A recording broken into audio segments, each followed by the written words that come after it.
InsyaAllah ta'ala kita tengok hadis yang ke-35. Al-hadithu al-khamisu wa thalathun. Al-hadithu al-khamisu wa thalathun. Hadis yang ke-5 dan 30. Artinya hadis yang ke-35. Hadisnya berbunyi An Abi Hurairah radhiyallahu anhu qala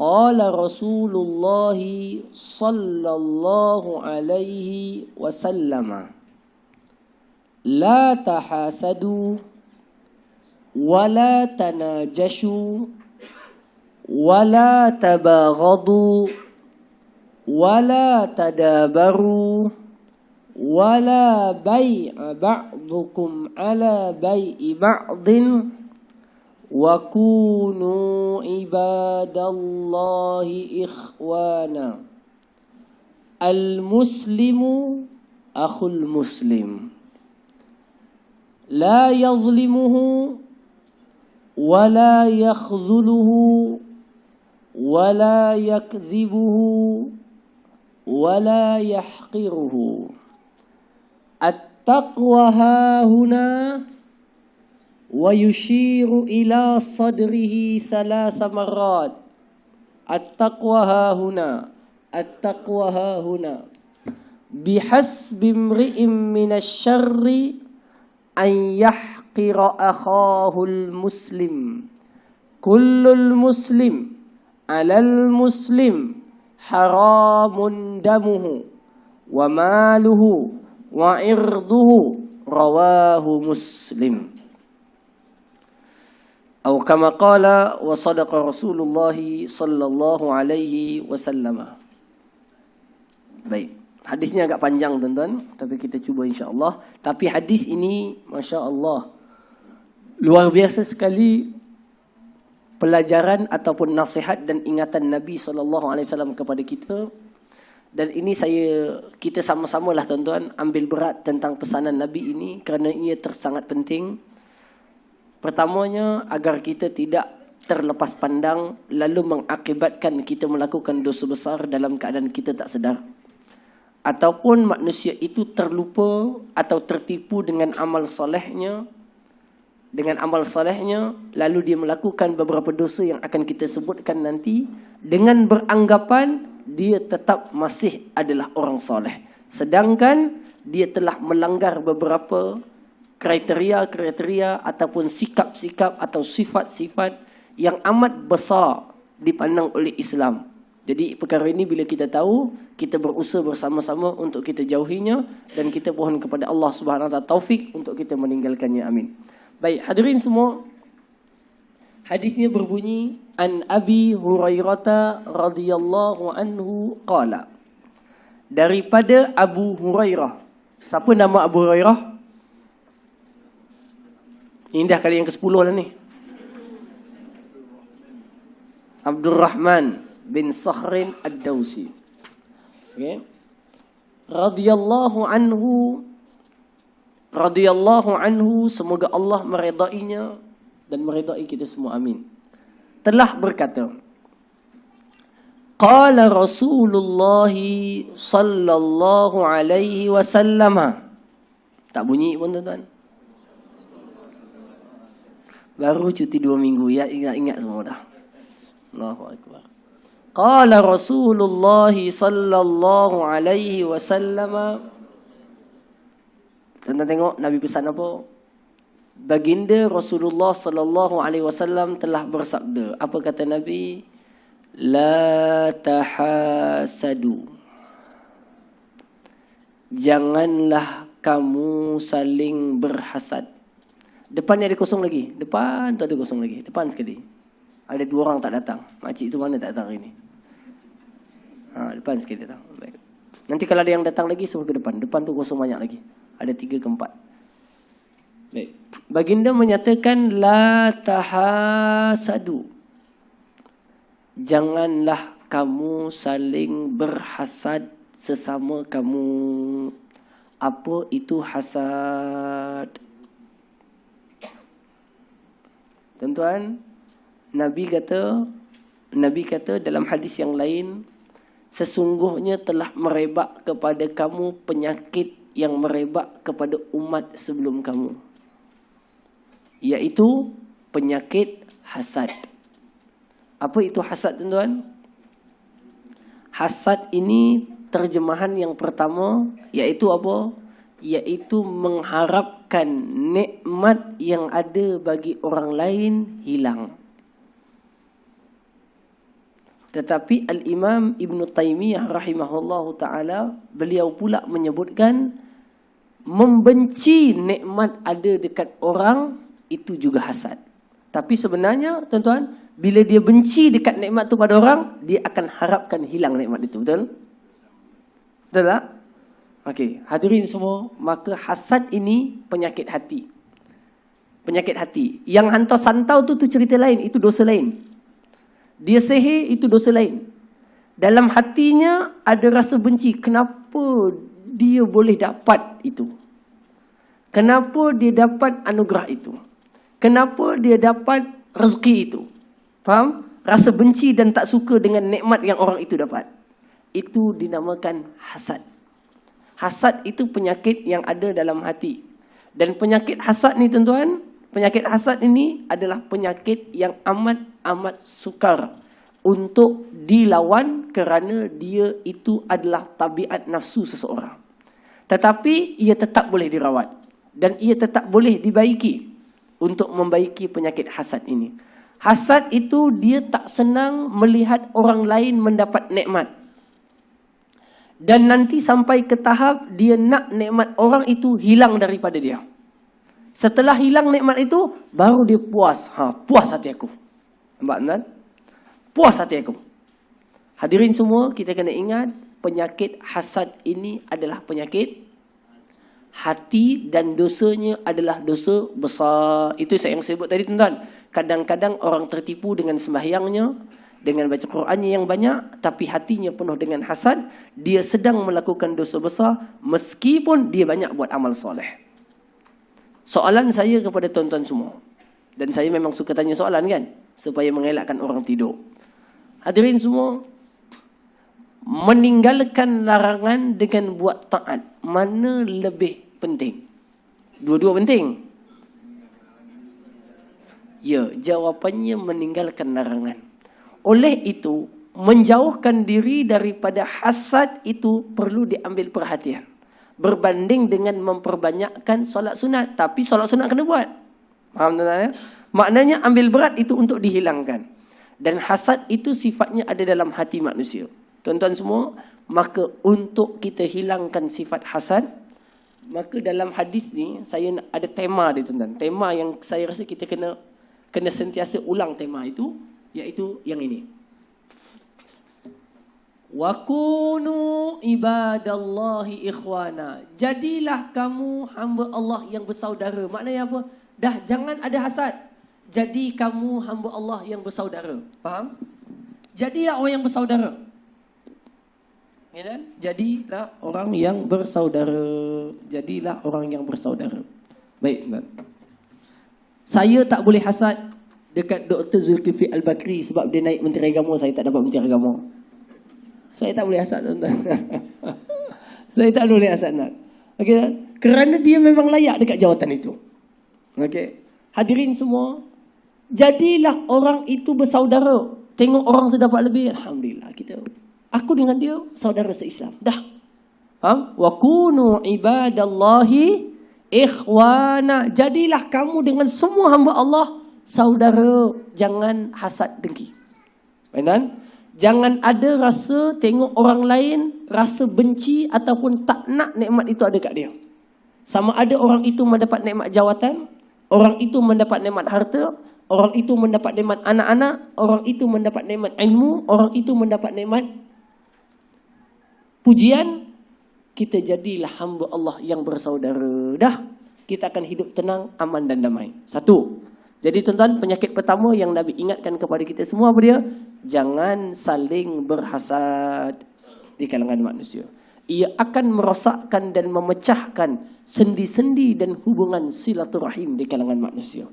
Ini pesanan Nabawi tuan-tuan, ianya sangat penting. Oleh itu kalau tuan-tuan nampak ada orang dapat nikmat lebih daripada kita, ada orang ada kedudukan lebih daripada kita, tuan-tuan pujilah Allah Subhanahu wa taala yang melebihkan pemberiannya atas siapa yang dikehendakinya. Kerana orang yang berhasad hakikatnya dia bukan benci orang itu. Tetapi orang yang berhasad hakikatnya dia tidak redha di atas percaturan Allah membahagi-bahagikan sesuatu kepada hamba-Nya. Okey? Dia tak suka kenapa kawan ni umurnya sama dengan aku dah 75 tahun tapi dia sihat, aku tak sihat. Nampak tak? Akhirnya dia geram, dia masukkan racun tikus dalam air mineral kawan tu. Dia kata padan muka biar dia sakit macam aku sakit. Tak boleh kan? Hadirin semua, tak boleh. Maka orang Islam bila melihat nikmat ada pada orang lain, dia boleh minta kepada Allah nikmat yang sama. Tapi dia tak boleh mengharapkan nikmat itu hilang. Okey. Ustaz, boleh tak kalau saya berusaha dapat lebih daripada dia? Jawapannya boleh. Jawapannya boleh. Kawan tu pandai. Tuan-tuan, kawan tu pandai, sekolah asyik nombor 1 saja. Dia pun belajar sungguh-sungguh supaya dapat lebih nombor 1, iaitu 4-0. Atas 1-0 lah. Baik, hadirin semua. Boleh jawapannya. Ustaz, dia punya aset ada 1 juta. Boleh tak saya nak kerja sungguh-sungguh dapatkan 2 juta? Boleh, buatlah terpulang. Selama kamu tidak mengharapkan nikmat kawan tu hilang. Kamu sailang projek dia, kamu fitnah dia, kamu jatuhkan perniagaannya, kamu jatuhkan maruah dia, yang itu tak boleh. Okey, kamu buat kerja kamu sampai melepasi dia, tak apa. Tapi membenci dia, mengharapkan nikmat itu hilang, itu namanya hasad. Apa kesan orang hasad? Yang pertama, orang hasad itu akan dimakan segala amal solehnya dengan begitu cepat dan banyak. Nabi SAW bersabda dalam hadis, kata Nabi SAW, innal hasada la ya'kulul hasanat kama ya'kulun nar al-hatab. Sesungguhnya hasad itu akan memakan segala kebaikan-kebaikan manusia sebagaimana api itu memakan kayu. Api itu bakar kat kayu. Macam mana cepatnya api itu makan kayu, begitulah cepatnya hasad memakan kebaikan. Amal soleh yang dilakukannya. Dan itu amal soleh daripada hasad. Dah. Boleh dah? Jadi pesanan pertama boleh? La tahasadu. Jangan kamu berhasad. Jadi tuan-tuan, kalau ada rasa je tengok orang tu lebih, tolak cepat-cepat. Tolak cepat-cepat. Apa yang kita tak mampu boleh dimaafkan. Tapi kalau dah jadi sikap dan sifat kita, itu sudah bahaya. Okey kan? Dan orang yang hasad dia tak akan pernah berjaya di dalam hidupnya. Kerana apa? Hidupnya sentiasa tak puas hati. Okey? Jadi tuan-tuan tengok semua orang yang ada kelebihan, tuan-tuan rasa apa? Tuan-tuan, ini saudaraku se-Islam. Dah. Dah tuan-tuan. Okey? Dah. Baik, selesai. La tahasadu. Jangan kamu saling berhasad dengki. Wala tanajashu. Ini pun larangan juga, tuan-tuan. Okey, tapi yang ini larangan ini ada dalam muamalat, dalam perniagaan. Apa terjemahan tuan-tuan dia tulis apa? Wala tanajashu.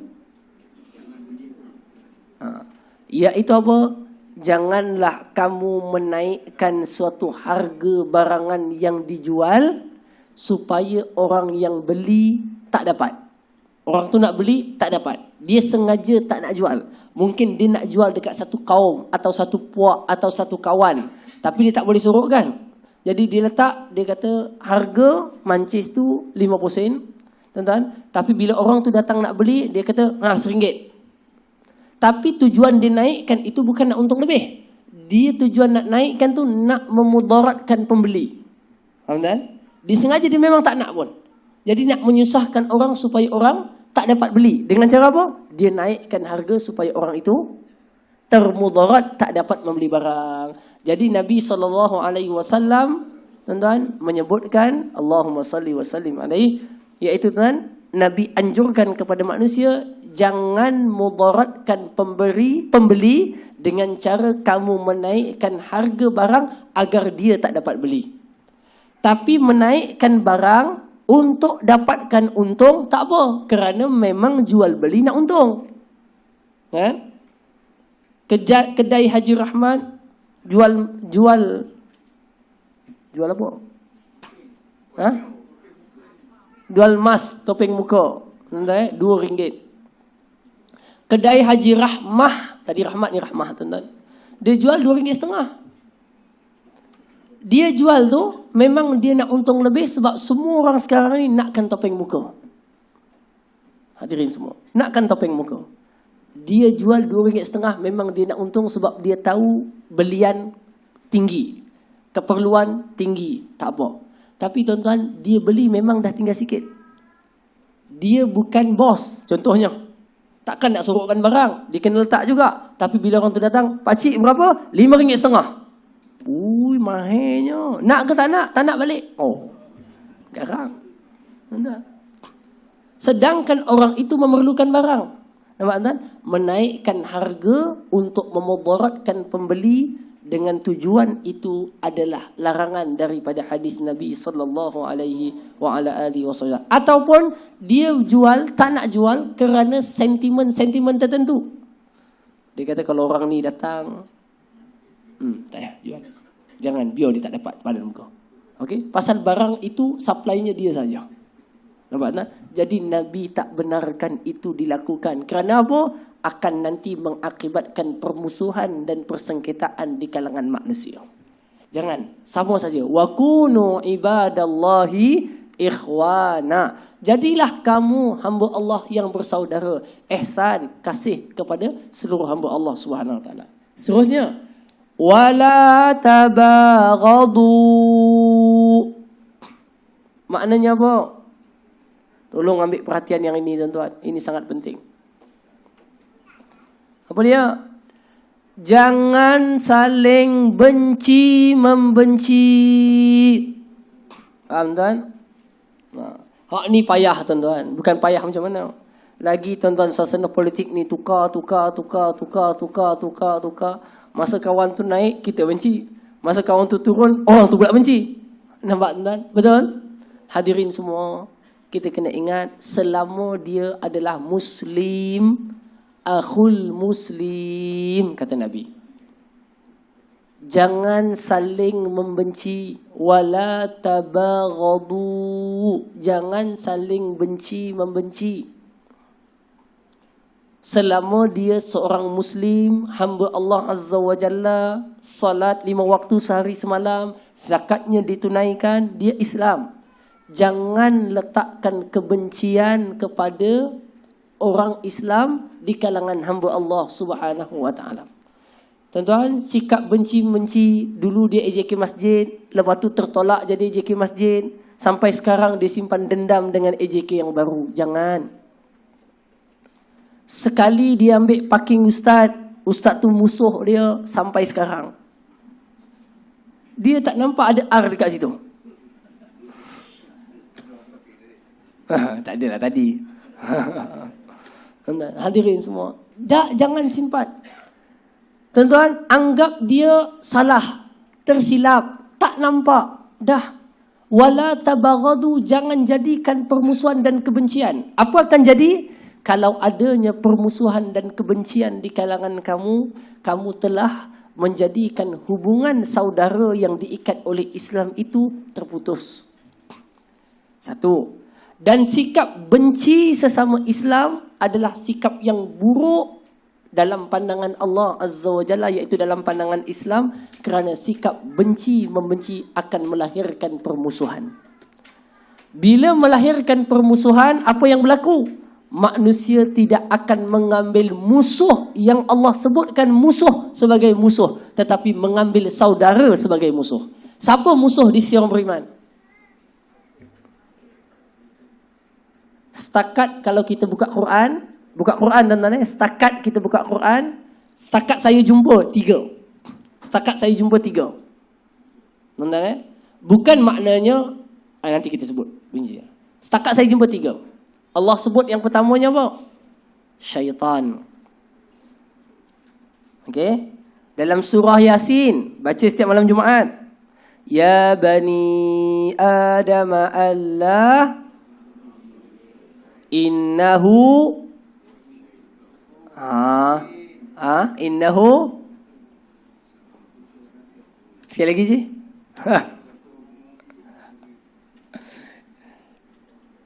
Tuan-tuan ni macam tak baca Yasin ya. Ke baca Yasin bid'ah malam Jumaat? Haji Afifi, baca Yasin malam Jumaat bid'ah tak? Haji Afifi, baca Yasin malam Jumaat bid'ah tak? Saya tanya Haji Afifi. Tak bid'ah ya? Baik. Hadirin semua, Allah Azza wa Jalla menyebut dalam surah Yasin, Ya bani Adam alla ta'budu syaitan innahu lakum aduun mubin. Wahai anak Adam, janganlah kamu menyembah syaitan. Innahu sesungguhnya syaitan itu bagi kamu musuh yang amat nyata. Walaupun tak nampak daripada mata. Tapi itu musuh yang sangat nyata. Dia selalu akan mengajak kamu dan bawa kamu kepada lembah kerosakan dan kehinaan. Itu musuh. Baik. Yang kedua, Allah Azza wa Jalla menyebutkan dalam Al-Quran, kalau tak silap saya dalam suratul Munafiqun, Allah Ta'ala sebutkan siapa itu musuh, tuan-tuan, disebutkan adalah golongan kufar. Tetapi kufar ini banyak jenis, bukan semua. Ada namanya kafir zimmi, yang ini bukan musuh. Ada yang namanya kafir musta'man, yang minta perlindungan keamanan, yang ini bukan musuh. Tetapi ada namanya kafir yang kebanyakan ataupun yang memusuhi atau menyimpan kebencian terhadap orang Islam, maka ini musuh. Dua. Dan yang ketiganya Quran sebutkan, Quran sebut bukan saya sebut, tuan-tuan, iaitu orang-orang munafik. Allah sebut dalam suratul Munafiqun. Apa ayatnya? Humul aduwu fahdharhum qatalahumullahu anna yufakun. Humul aduwu, mereka adalah musuh. Fahdharhum, hati-hati dengan orang itu. Quran kata hati-hati. Baik tuan-tuan, kalau kita tak jadikan tiga ini sebagai musuh, tetapi menjadikan orang beriman yang datang kuliah sama-sama sebagai kebencian kita. Orang yang sembahyang dalam masjid sama-sama orang yang kita musuhi. Pengurusi yang kita tak suka, bukan pengurusi ni tuan-tuan, masjid di Afrika Selatan, kita musuhi dia. Bendahari tak suka, kita musuhi dia. Tuan-tuan, maknanya kita telah mengambil musuh pada yang Quran tak suruh jadikan musuh. Okey? Itu kesilapan. Maka untuk jadikan orang itu musuh, mestilah dalam piawaian dan KPI yang disebutkan oleh Al-Quran. Adapun semua orang Islam, jadikan mereka saudara kita. Saudara kita tuan-tuan. Lebih kurang je lah tuan-tuan. Kalau kita, selalu saya duduk Gunung Rapat, jadi nak datang sini ni, lalu highway. Jadi kadang-kadang tuan-tuan dia duduk depan tu, kita lorong sebelah kanan, kita kan nak cepat. Sebab tu saya datang selalu lambat. Kan? Jadi kita duduk sebelah kanan, tuan-tuan. Orang ni dia tak nak ke kiri. Tak nak ke kiri. Aduh, kita kata udah lambat. Kan? Dia tak nak ke kiri pula. Jadi kita, lala kita masuk macam ni, masuk macam ni. Jadi masa ke tepi tu tengok, saya tak sebut je. Tak kisah lelaki ke perempuan tuan-tuan. Kan? Tak kisah lelaki ke perempuan kan. Jadi kita kata, ya apalah. Mungkin dia tak perasan agaknya. Ataupun mungkin keretanya tak boleh laju agaknya. Macam tu. Maknanya kita cuba. Ataupun tak payah tengok. Bila kita tengok, jadi geram. Jadi tak payah tengok. Jalan je tegak. Faham tak? Jalan je tegak. Tuan-tuan. Yang paling kita menyayat hati tuan-tuan, iaitu malas buka signal. Allahu Akbar. Tuan-tuan. Malah buka signal ni tuan-tuan. Menyusahkan orang. Jadi kalau bawa kereta, tolonglah signal tu pakai. Kalau tak nak pakai, cabut, jual dekat Speedmart. Wah, senang. Ia akan menyusahkan orang dan menjadikan orang marah. Kita tak tahu dia nak belok ke tak belok. Tiba-tiba terus belok. Ya salam. Nampak tuan? Jadi hadirin yang saya kasihan, wala tabaghadu. Jangan saling memusuhi dan membenci di kalangan kamu.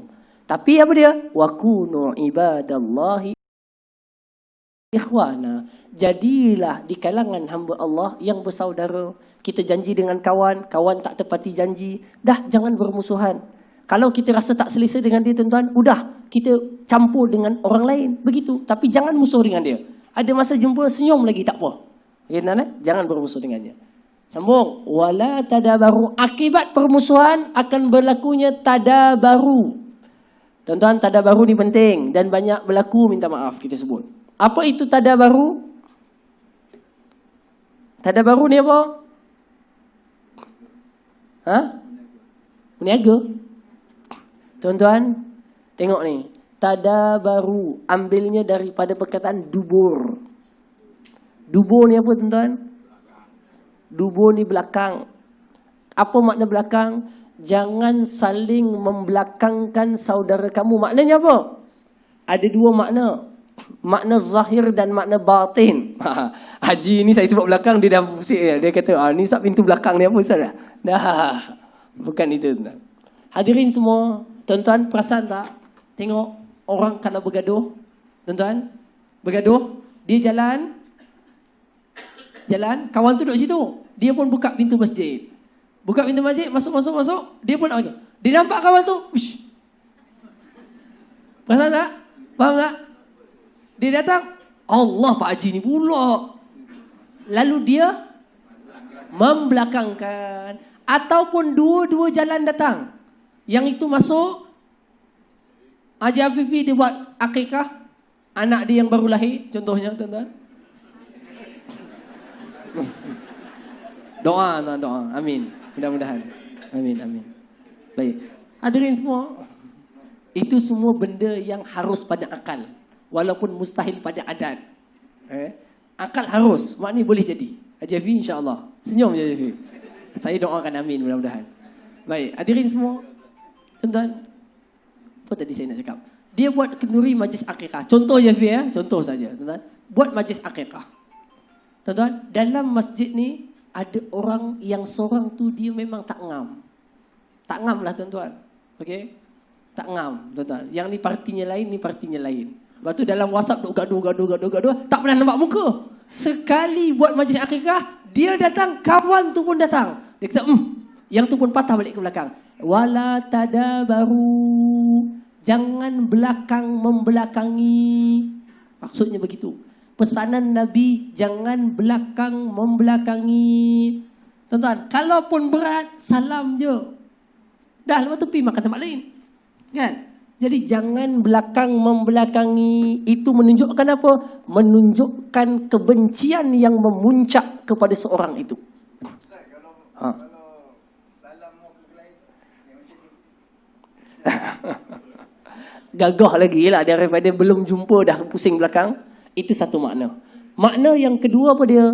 Hatinya saling membelakangi. Maknanya apa tuan-tuan? Bendahari tuan-tuan dengan AJK kebersihan dia memang tak ngam. Jadi dia punya sikap apa dia tuan-tuan? Apa je cadangan daripada bendahari, dia akan lawan cadangan itu. Dia punya stand bukan untuk bincang, tapi apa je yang datang daripada orang tu, hatinya telah menolak awal. Ini pun Nabi kata jangan jadi begitu. Faham tuan-tuan? Makcik-makcik, bayi-bayi, hal ehwal wanita Islam masjid, kalau ada masyarakat, jangan saling belakang membelakangi. Ini tuan-tuan, hasad, benci, tanajus, belakang membelakangi, semua itu perangainya dekat sini. Dekat hati. Okay? Yang belakang tu badan, tapi sebabnya hati. Okey, ini namanya penyakit hati. Penyakit hati ni tuan-tuan lebih bahaya daripada penyakit coronavirus. Betul. Coronavirus bahaya juga. Tapi hati ni pun bahaya juga. Kerana yang ini mengakibatkan datangnya dosa. Dan kalau tak dirawat sehingga mati, dia boleh diazab di dalam kubur. Adapun coronavirus, kalau dia mati disebabkan virus, dan kita mohon kepada Allah keselamatan dan keafiatan daripada penyakit itu, amin. Tuan-tuan, dia tidak akan dikenakan dosa. Kalau bukan sengaja dia yang pergi kepada penyakit itu. Tak, dia terkena dan diuji lalu dia mati. Berbanding dengan orang yang mati penuh dengan sifat hasad dengki, kebencian dan sebagainya. Jadi tuan-tuan, mulai saat ini lapangkan dada kita. Kunu ibadallahi ikhwana. Jadilah kamu hamba Allah yang bersaudara. Ada satu tempat tuan-tuan, kuliah muslimat contohnya tuan-tuan. Kalau saya kuliah tu, nanti mesti ada seorang makcik ni dia suka tanya soalan. Tapi kadang-kadang kalau dia tanya soalan tuan-tuan, orang lain anggap soalan tu soalan bodoh. Tapi tetap tanya. Bukan satu, banyak. Tuan-tuan, jadi orang tu bila nanti dia tanya, Ustaz, tak payah layan lah Ustaz. Makcik tu kalau tanya soalan Ustaz, dia pun bukan dengar Ustaz tak cakap. Tak. Makcik, sabar makcik. Dia pun tanya soalan je pun. Faham tak? Maknanya apa? Udah, jangan simpan apa-apa. Dia bukan buat kesalahan besar. Dia tanya soalan cuma luar tajuk je. Faham tak? Hadirin semua. Jadi saya kata dia, jangan letakkan apa-apa judge kepada dia. Jangan. Itu bukan benda besar. Okay? Itu bukan benda besar. Itu benda biasa. Saya yang tukang jawab, bukan makcik yang jawab. Yang susah kan saya. Gitu. Hadirin semua, kadang-kadang perkara itu jadikan sesama muslimah benci membenci. Sesama muslimin benci membenci. Okey, ada sikap-sikap itu. Kita bolehlah tegur. Puan nak tanya, puan boleh. Tapi tanya satu je lah, jangan tanya 3 soalan. Nampak? Kami pun nak tanya juga. Begitu, hadirin semua. Jadi perkara ini perlu diambil perhatian. Jangan ada kebencian sesama muslim. Melainkan dengan sebab yang dibenci oleh Allah. Itu saja. Dan kita cubalah tuan-tuan. Saya pun bukan kuat. Kadang-kadang tengok muka orang tu geram juga. Tapi kita jangan lama-lama. Nabi sebut dalam hadis ini tuan-tuan. Hadis yang sama. Nabi sebut apa dia? La yahjural muslimu akhahu thalatha ayyam. Atau kama qala sallallahu alaihi wasallam. Jangan berpaling daripada saudara seislamnya itu lebih 3 hari. Kalau dia bergaduh, berkelahi, dia tadabaru tadi, dia tidak bertegur balik semula dalam tempoh 3 hari. Dia dikira orang yang memutuskan silaturahim. Dan Nabi sebut orang yang paling baik antara dua itu yang paling memulakan salam. Tuan-tuan dikata, alamak dah 2 hari dah. Tinggal 1 hari lagi ni. Pergi juga masjid, jumpa dia salam. Yang memulakan salam, dia telah memecahkan benteng permusuhan tadi. Itu orang yang paling baik dalam pandangan hadis Nabi SAW. Senang ke susah tuan-tuan? Susah. Tapi inilah agama Islam. Agama yang tak nak orang Islam bersengketa, berpecah belah. Dia nak orang Islam hidup dalam keadaan aman, damai, sentosa, bahagia, berkasih sayang, harmoni. Ini Islam. Dia tak benarkan dalam anggota masyarakat itu saling berpecah belah dengan bukan sebab yang Quran dan hadis ataupun Allah dan Rasul benarkan untuk berpecah. Okey? Benarkan. Selain itu, jangan. Kalau sebab duit ke, sebab mesyuarat ke, sebab pandangan berbeza ke, jangan sampai mengakibatkan kebencian dan permusuhan. Boleh tuan-tuan? Baik. Hadirin yang saya kasih sekalian. Oi, dah 9.40 dah. 20. Masya-Allah. Ajib sekali. Oi, baru cakap pasal soalan dah, tanya soalan dah. Silakan. Ya.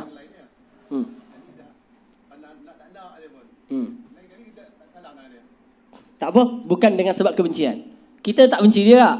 Cuma kita tak nak jadi masalah hati pula kita dengan dia. Betul? Hadirin semua, ni air untuk saya ke apa? Ha? Yang bagi? Cakap ya. Ya, okey. Ha? Woi, tanya soalan lagi, silakan. Tuan-tuan jangan marah ya tanya soalan ni. Silakan. Bismillah. Silakan, tuan.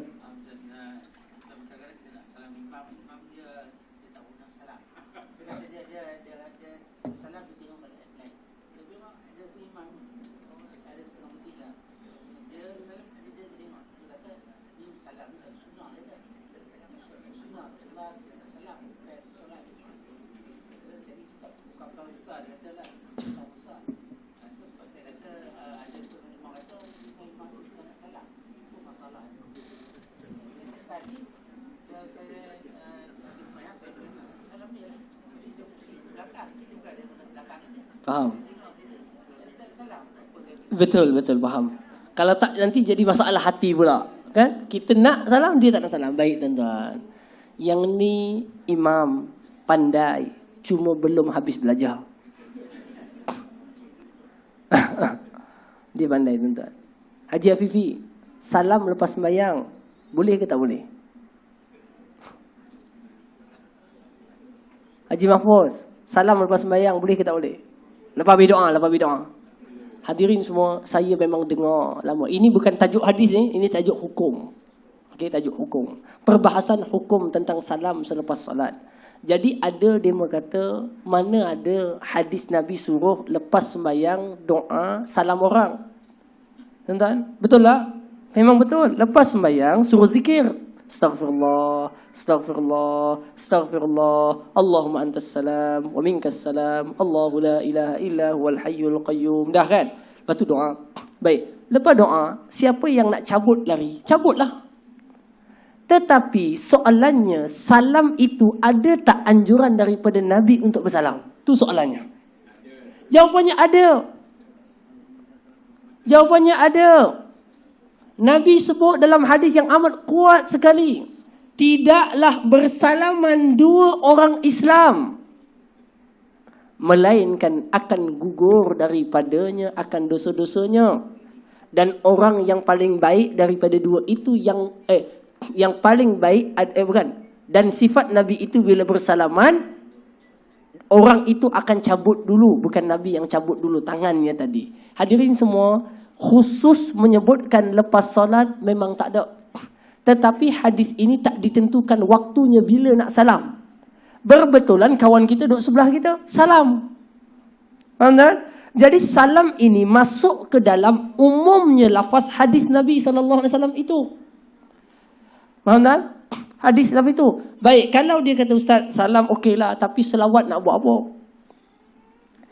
Dua-dua tak ada salah. Yang salahnya tuan-tuan wajibkan aktiviti itu sebagai aktiviti wajib. Maknanya makmum semua jangan bangun. Mesti kena salam, mesti kena selawat. Dah. Siapa yang nak terus bangun sembahyang sunat, biarkan dia sembahyang sunat. Nah, siapa yang nak balik, biarkan mereka balik. Tapi siapa yang rasa nak salam, lama tak jumpa kawan, salam. Dan sunnah di dalam bersalam itu memandang wajahnya kepada wajah. Jadi kalau imam tu kata, dah ni tak ada sunnah, saya tak nak salam, tak ada sunnah. Tuan-tuan, dia itu telah melanggar sunnah Nabi yang paling besar. Apa dia? Nanti kita sebut dalam hadis ini. Apa dia tuan-tuan? Wala yahqiruh. Jangan meremeh-remehkan orang Islam yang lain. Ini larangan daripada hadis. Faham ni? Tak boleh. Tuan-tuan, orang Islam, cuba bayangkan perasaan orang yang datang ke kita, salam. Saya tak nak salam. Pasal apa? Pasal salam bid'ah. Tuan-tuan, bayangkan perasaan orang tu yang dahulukan tangan, dia nak salam. Tapi kalau imam tu tengok dekat situ ada sampul, mesti dia salam. Gaji sembahyang.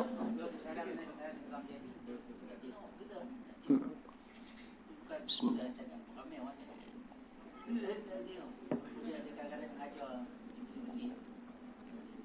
Baik, tak apa tuan-tuan. Saya pun tak tahu imam tu apa semua. Cuma kita gini tuan-tuan. Itu tindakan dia. Dan tindakan kita apa dia tuan-tuan? Teruslah bersilaturahim. Dan jangan letakkan kebencian kepadanya. Cuma kalau kita tahu dia ni jenis tak suka nak salam orang, dah tak payah salam. Faham tak? Kenapa? Kerana kalau kita pergi paksa juga salam, akan mengakibatkan kebencian dan permusuhan. Kita tahu dia ni tak suka salam. Dah. Faham tak? Dah tak payah salam. Itu prinsip yang dia pegang, tak nak salam. Dah. Faham tak? Kita jangan marah dia. Kerana itu kehendak dia. Tetapi kita dengan orang lain boleh teruskan bersalaman. Dengan pandang wajah muka. Ustaz, dia tarik muka. Itu dia punya pendirian. Tak apalah. Okey? Wah, Haji Afiq. Ya.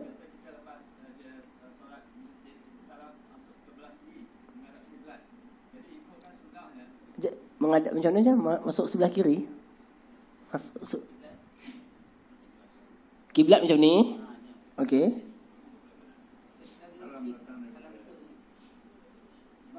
berjalan begitu. Okey. Sebelah kiri maknanya kita akan mengkanankan kiblat, betul? Okey. Jadi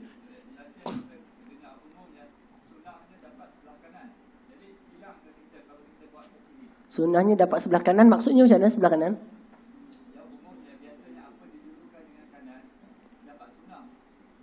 Okey. Oh, patutnya belok ke sana. Oh. Faham. Baik. Hadirin semua, disebutkan dalam hadis yang tuan-tuan boleh jumpa hadis ini di dalam kitab Syama'il Muhammadiyah yang disusun oleh Al-Imam At-Tirmizi rahimahullahu taala. Apa katanya dalam hadis tersebut? Katanya adalah Nabi SAW itu menyukai berkanan. Yuhibbut tayamun, suka berkanan dalam banyak perkara. Tetapi adakah berkanan itu wajib? Tidak, tetapi Nabi suka, dan kalau kita buat itu menjadi kesukaan Nabi. Dan bagus kalau dapat begitu. Okay, nah, tetapi andai pintu keluar masjid itu memang ngalanya ke kiri.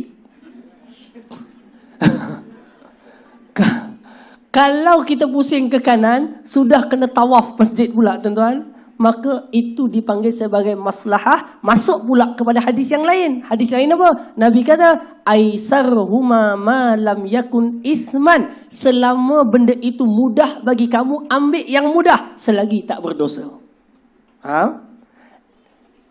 Pergi masjid jalan kaki dengan pergi masjid naik motor, mana lebih baik?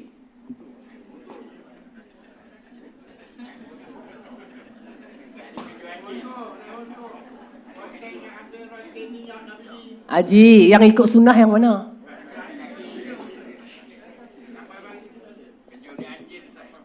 Haji B, yang ikut sunnah yang mana? Jalan kaki. Jalan kaki. Betul?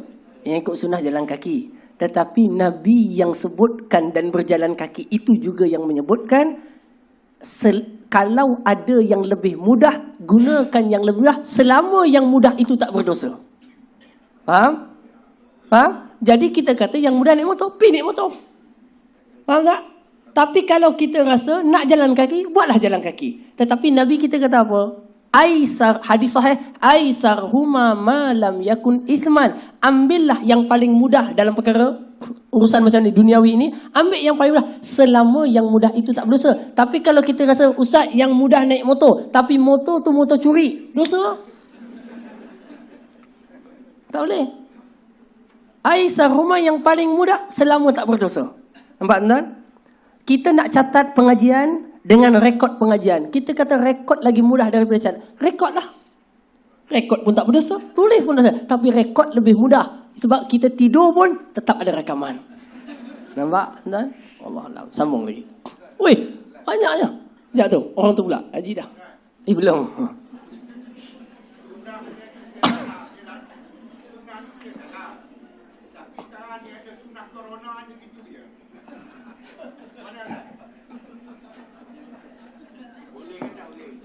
Baik.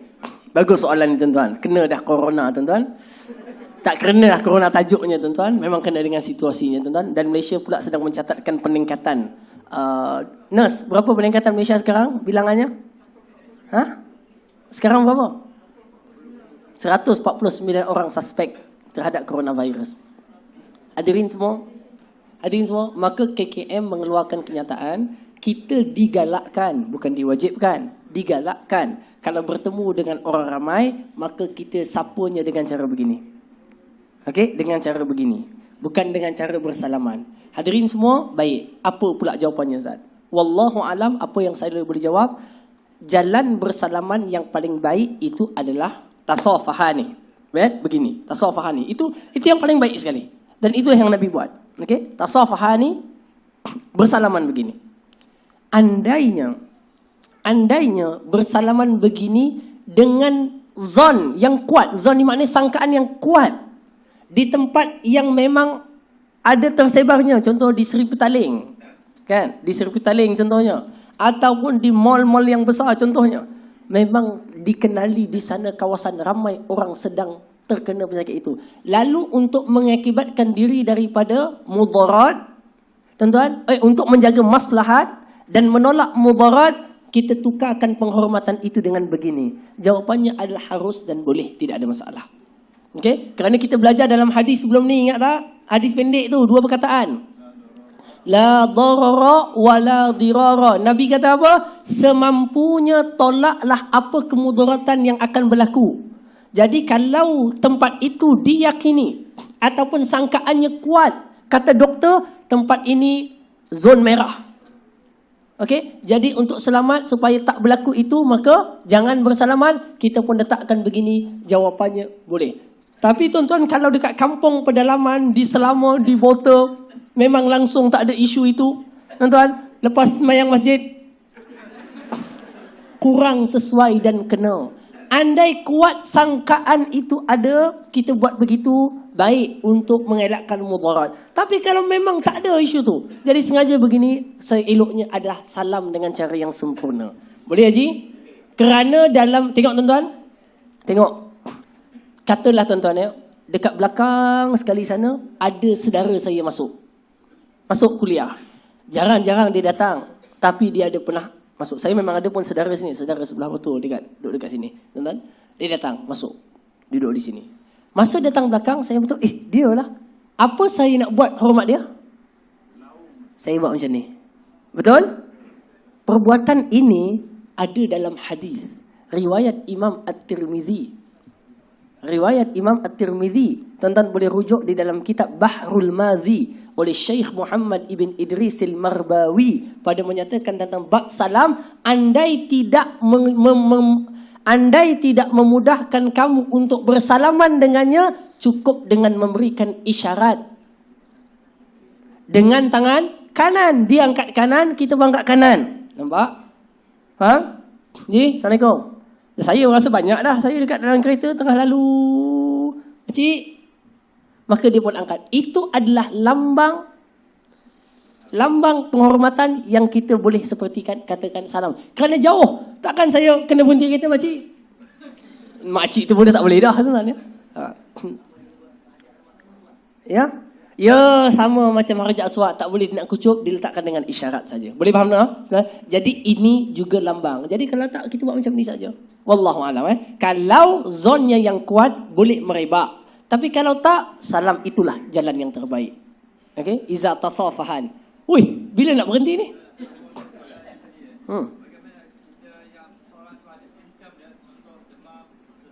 Ya, boleh. Okey, bagus soalan ni. Baik.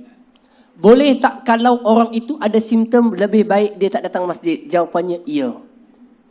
Jawapannya iya. Dan boleh tak orang itu kalau ada simptom coronavirus tak pergi sembahyang Jumaat? Jawapannya iya. Faham? Tapi ingat, mesti dengan pengesahan doktor yang adil. Kalau dia memang malas nak pergi sembahyang Jumaat, dia kata, doktor, tolonglah cek saya. Ceklah, tolonglah, cakaplah demam. Keluarkan MC, memang tak nak pergi Jumaat, yang tu tak boleh. Kalau doktor kata kamu ada suspek, kita mohon kepada Allah keselamatan dan keafiatan, tuan-tuan. Jadi kamu ni, kalau boleh jangan pergi dekat tempat orang ramai. Takut merebak. Jadi kalau itu yakin dengan seorang doktor yang adil, Muslim, adil, tuan-tuan, maka dia boleh duduk di rumahnya hatta solat Jumaat tidak diwajibkan ke atasnya. Kerana khawatir mudarat itu tersebar kepada manusia. Boleh tuan? Okey. Semampunya. Okey, pada kadar yang boleh dikontrol. Tapi kalau kampung tu memang dah ramai kena, jadi buatlah Jumaat bersama-sama pesakit itu semua. Maknanya kumpulkan satu tempat, Jumaat bersama-sama. Okey lah. Faham tak? Maknanya suspek tu dah ada 50 orang. Buatlah Jumaat sama-sama. Kan? Ha? Imam tu pun sakit juga. Khatib tu pun sakit juga. Wallahu a'lam. Hadirin semua. Pergi sini. Tak habis hadis kita, silakan. Masih lagi wala baru. Ya. Jadi saya nak tanya bab kesalahan-kesalahan dosa-dosa besar ni lah ataupun yang kecil. Tapi saya yang fokus itu tentang dosa-dosa besar. Sama ada keluarga ke atau yang sahabat yang terdekat atau orang lain ke. Jadi bermasalah lah. Jadi dia kata saya ada jumpa ni. Jadi dia kata, kalau saya nak maafkan dia hari raya, hari yang mulia. Jadi dalam masa jangka panjang tu, nak sampai lagi dia mati. Macam mana Ustaz? Mana tu lebih afdal? Yang mati tu dia lah, bukan kita. Ada, dia lah. Dia. Baik. Tak sungguh lah, ni betul soalannya, betul tak? Kalau dia. Okey. Jawapannya, yang nak minta maaf kita. Kita kalau boleh nak jumpa dia dan nak minta maaf kat dia. Tapi dia yang tak nak jumpa kita, melainkan dia kata, raya baru boleh jumpa aku. Faham? Pasal apa? Pasal kalau datang selain raya, tak ada kuih raya. Kalau datang hari raya, ada kuih tat sekali. Jadi hadirin yang saya kasih sekalian, jawapannya kita tak bersalah. Kerana kita sudah inginkan perdamaian dengannya. Tetapi dia yang menolak pintu perdamaian. Okey, maka kalau berlaku kematian ke atasnya, insya-Allah kita telah ikhlas nak baik dengan dia, nak berdamai dengan dia. Okey, itu yang telah kita wujud dalam diri. Wallahu a'lam tuan-tuan. Kita lanjutkan, lepas tu kita habis, berhenti kat sini. Okey? Wala yabi' ba'dukum ala bai'i ba'din.